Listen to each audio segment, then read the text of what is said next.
আসসালামু আলাইকুম ভিউয়ার্স, ফেলে দেওয়া নারকেল থেকে কিন্তু তেল তৈরি করতে পারবেন প্রায় কেজি একদম পিওর তেলটা আপনারা তৈরি করতে পারবেন ফেলে দেওয়া নারকেল থেকে। আপনারা কিন্তু চায়না পয়সা খরচও করতে হবে না আপনার এই তেল তৈরি করার জন্য। আমি যেভাবে তেলটা তৈরি করে থাকি আমি কিন্তু প্রায় সময় আপনাদের সাথে শেয়ার করি। আমরা কিন্তু পিঠাপুলির জন্য প্রায় সময় কিন্তু পরিচিত মানুষের কাছ থেকে নারকেলগুলো কিনে থাকি। তো আমরা যদি সেই ভাইয়াদেরকে বলে আসি যে আমাদেরকে নষ্ট নারকেলগুলো দিয়ে দিতে, তারা কিন্তু দিয়ে দিবে। আর যদি কোনো কারণে নারকেলের থেকে গ্যাস বের হয়ে যায় অথবা ফেটে পানি পড়ে যায়, সেগুলো কিন্তু তারা কাস্টমারের কাছে বিক্রি করতে পারে না। তাই বিক্রেতার কাছ থেকে ওই নারকেলগুলো কিন্তু ভালো থাকে একদম, সেগুলো আপনারা কম পয়সা দিয়ে কিনে নিতে পারবেন। 20 থেকে 25 টাকার ভিতরে কিন্তু কিনতে পারবেন। আর যদি একেবারে নষ্ট নারকেল থাকে সেগুলো কিন্তু তারা কোনো সময় কাস্টমারের কাছে বিক্রি করতে পারে না, সেগুলো ফেলে দেয়। তো আমি তাই করি, আমি ভাইয়াকে বলে আসি, ভাইয়া আপনি এই নষ্ট নারকেল কি করেন? উনি বলে আমি নারকেলগুলো ফেলে দেই। আমি বলছি আপনি ফেলে দিবেন না, নারকেলগুলো আমার জন্য সংরক্ষণ করে রাখবেন, আমি কিছুদিন পর এসে নিয়ে যাব। তো তার জন্য কিন্তু আমি অনেকগুলো নারকেল নিয়ে আসছিলাম একদম নষ্ট, আমার কিন্তু চায়না পয়সাও দিতে হয় নাই। ফেলে দেওয়া নারকেল থেকে কিন্তু আজকে আমি আপনাদেরকে তেলটা তৈরি করে দেখিয়ে দিচ্ছি। এভাবে চাইলে আপনারাও তৈরি করতে পারবেন। তেলটা কিন্তু অনেক সুন্দর কালার আসছে আর তেলটা কিন্তু একদম পিওর। আর এত সুন্দর একটি গ্রান আপনি, আমার মনে হয় না যে অন্য কারো কাছ থেকে কিনে আনার পরও এরকম তেল পিওর পাবেন।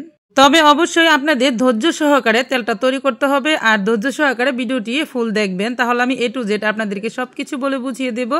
এই যে নারকেলগুলো দেখতে পাচ্ছেন এগুলো কিন্তু আমি আগে থেকেই কেটে কুটে রেডি করে নিয়েছি। আমি কিন্তু অনেকগুলো নারকেল, প্রায় 10 থেকে 12টা নারকেল কিন্তু এভাবে নিয়েছি। আর এগুলো কিন্তু অর্ধগলিত নারকেল ছিল, একদম ভালো ছিল না।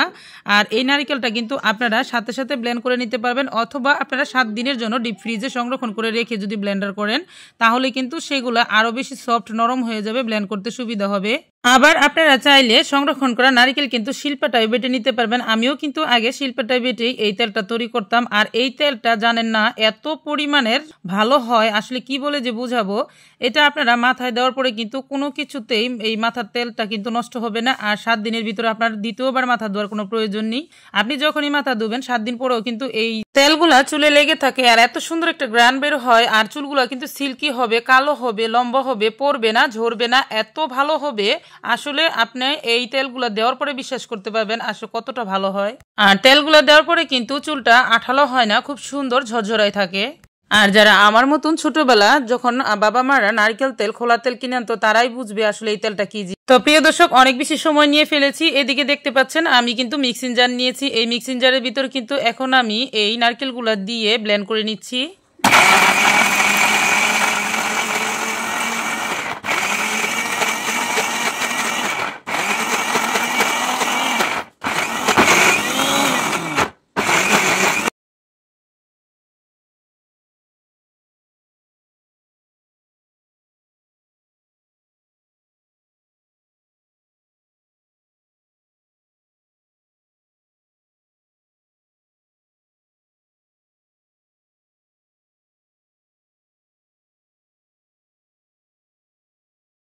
প্রিয় দর্শক, আমার কিন্তু সবগুলো নারকেল ব্লেন্ড করা হয়ে গেছে। এখন আমি হাত দিয়ে একটু কষলে কষলে তারপর হাত দিয়ে চিপে নিচ্ছি। আমি আপনাদেরকে দুইভাবে চিপিয়ে দেখিয়ে দেব। একভাবে সুতি কাপড় দিয়েও চিপা যাবে, আবার হাত দিয়ে কষলে কষলে এভাবে চিপিয়ে নিলেও কিন্তু চিপা যাবে।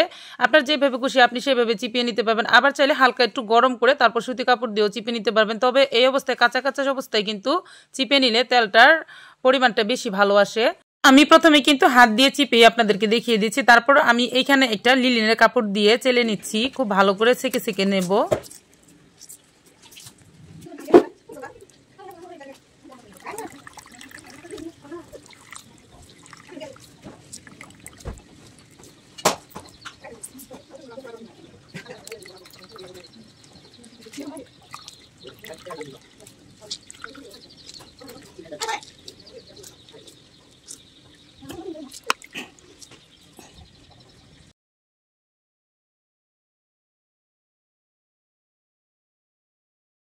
প্রিয় দর্শক, সবগুলোই কিন্তু আমার এভাবে সেকে নেওয়া হয়ে গেছে, দেখতে পাচ্ছেন। এখন আমি শুধু নারিকেলের দুধটাকে সংরক্ষণ করে নিয়েছি। আর এই দুধটা দেখুন, দেখতে একদম অরিজিনাল লিকুইড দুধের মতন আর খুব ঘন হয়েছে।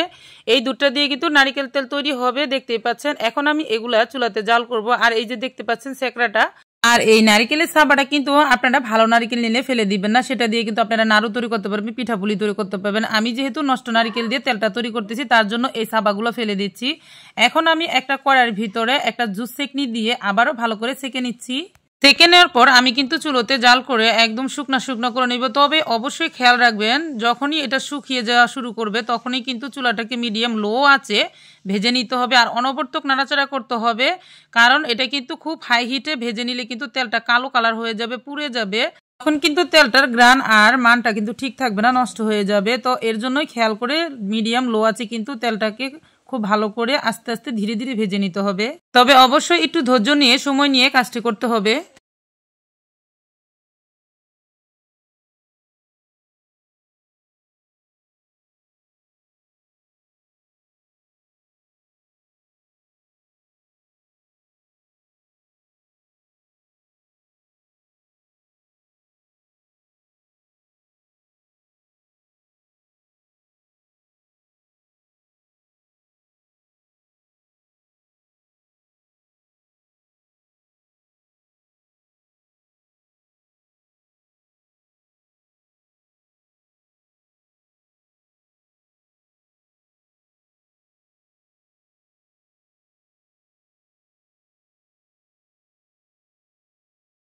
এই তো প্রিয় দর্শক, দেখুন আমি যেভাবে বলেছি ঠিক সেভাবে কিন্তু তেলটাকে তৈরি করে নিয়েছি। কালারটা খুব সুন্দর আছে। এখন আমি আবারও জুস সেঁকে নিচ্ছি। তবে গরম অবস্থায় কিন্তু সেঁকে নিতে হবে, ঠান্ডা অবস্থায় কিন্তু সেঁকা যাবে না। ঠান্ডা অবস্থায় সেঁকে নিলে বাকি যে সাবাটুকু আছে সেটাতে কিন্তু তেল আটকে যাবে।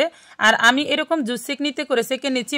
সেঁকে নেওয়ার পর কালো যে মলটুকু থাকবে সেটা আবার আমি সুতি কাপড়ে করে হালকা ঠান্ডা হয়ে যাওয়ার পরে আবারও কিন্তু ভালো করে সেঁকে নেব, কারণ ওটাতেও প্রচুর পরিমাণে তেল আটকে থাকে। আর গরম অবস্থায়, হালকা গরম অবস্থায় কিন্তু ওইটাও সুতি কাপড় দিয়ে খুব ভালো করে সেঁকে নিতে হবে, কারণ ওইখানেও প্রায় আধা পর বেশি কিন্তু তেল আটকে থাকবে। তো এভাবে কিন্তু ধীরে ধীরে কাজটি করে নিতে হবে। আমি আপনাদেরকে A to Z সব কিছু দেখিয়ে দিচ্ছি।